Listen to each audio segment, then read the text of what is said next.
blessing of God is invisible, but when it comes into your life, everyone begins to see the manifestation in your life.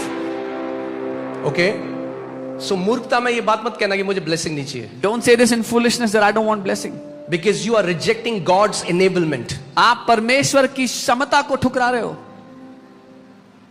Trying to be very religious. ज्यादा आत्मिक दिखने के चक्कर में. जैसे anointing, अभिषेक invisible है, अदृश्य, दिखाई नहीं देता. Just as anointing is invisible, it cannot be seen. But it is the same. It's the spiritual power designed to break the yokes of the enemy. पर वो आत्मिक ताकत है जो बनाई गई दुश्मन के बंधनों को नाश करने के लिए. हाँ, आप यहाँ पे कितनी सारी गवाहियां देख रहे हो. You're seeing many testimonies here. कोई दुष्ट आत्मा से ग्रसित था, 30 साल से बीमार था, 40 साल से. आप क्या हुआ? जैसे ही वो उस अदृश्य अभिषेक के अधीन आए, अदृश्य अभिषेक दिखाई नहीं दिया मगर उसका प्रकटीकरण दिखाई दिया. सूखा हाथ ठीक हो गया, एड्स ठीक हो गया, कैंसर ठीक हो गए. Someone was demon possessed or in bondages. When they came here, they came under the anointing. They did not see the anointing, but the manifestation of the anointing showed up. Their withered hand came back to life. Cancer got healed, AIDS got healed. Amen. अब सोचो आप church service में आके बोले मुझे नहीं चाहिए anointing. Now think about it. You are in the church service and you say, I don't want anointing. तो मैं कहूँगा क्यों आए भाई? I'll ask you, why are you here?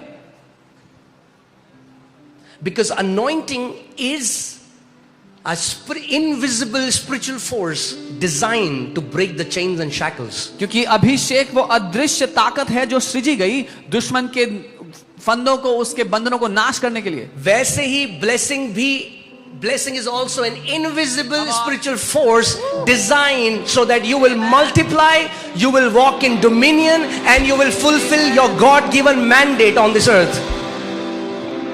Blessing भी, आशीष भी वैसे एक अदृश्य ताकत है जो बनाई गई कि आप पृथ्वी पर फलवंत हो, फलो फूलो, प्रभुता में चलो, अपने जीवन में प्रभुता और राज्य करो. Amen. So you have to understand that it's a divine spiritual enablement. आपको समझना है ये अलौकिक ताकत है, अलौकिक क्षमता है परमेश्वर की.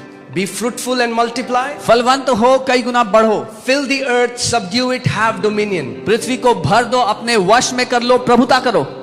ओके, अब ध्यान से सुनो. Hey, carefully. जब ब्लेसिंग के अधीन आप आओगे, When you come under the blessing, हाँ, जो चीज आपके ऊपर प्रभुता कर रही थी, ब्लेसिंग आपको सशक्त करेगा कि आप अब उस चीज के ऊपर प्रभुता करने लग जाओगे यीशु के नाम में. when you come under the blessings, the thing that was having dominion over you, now you will start to dominate those things in your life. Okay, clear है ये बात? हाँ, अब मैं आगे आपको मैं सिखाऊंगा कैसे आप आशीष के अधीन आ सकते हो. I'll teach you how you can come under blessing. क्योंकि ये एक थियोलॉजिकल स्टेटमेंट नहीं है. हाँ भाई, मैं तो आशीष के अधीन हूं. तो मैं कहूंगा प्रगटीकरण कहां है फिर? This is not a theological statement to say yes, I am under a blessing, and I'll ask you, where is the proof? Okay, जब एक व्यक्ति ब्लेसिंग के अंडर चलता है तो प्रगटीकरण दिखाई देता है उसके जीवन में. When anyone walks under the blessing, there is proof in their life. There is manifestation of the blessing in their life. Okay, so क्या ब्लेसिंग में क्या बोला? Be fruitful, multiply. In the blessing he said, फलवंत हो, कई गुना बढ़ो. कितने लोग यहाँ फ्रूटफुल होना चाहते हैं और मल्टीप्लाई होना चाहते हैं? How many people here want to be fruitful and want to multiply? Okay, now that is not a bad desire. ये एक बुरी चाहत नहीं है. That's God's desire for humanity. ये तो परमेश्वर की चाहत है मनुष्यों के लिए. Come on.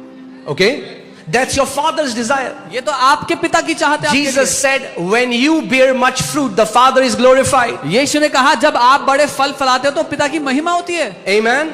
जब आपका जीवन फलों से भरा हुआ होगा तो जहां जाओगे लोग आपके परमेश्वर की महिमा करेंगे. When your life is loaded with fruits, wherever you will go, people will glorify your God. Amen. Hallelujah. It's not a good thing, it's God's desire for you. ये एक अच्छी चीज नहीं है, परमेश्वर की चाहत है आपके लिए. Okay, I'll take it further. It's not even God's desire, it's God's commandment for humanity. मैं एक कदम और आगे ले जाता हूँ. ये परमेश्वर की चाहत नहीं है, ये उसका आदेश है मनुष्य उसने के लिए. मन करे तो फ्रूटफुल हो जाना. उसने कहा be fruitful and multiply.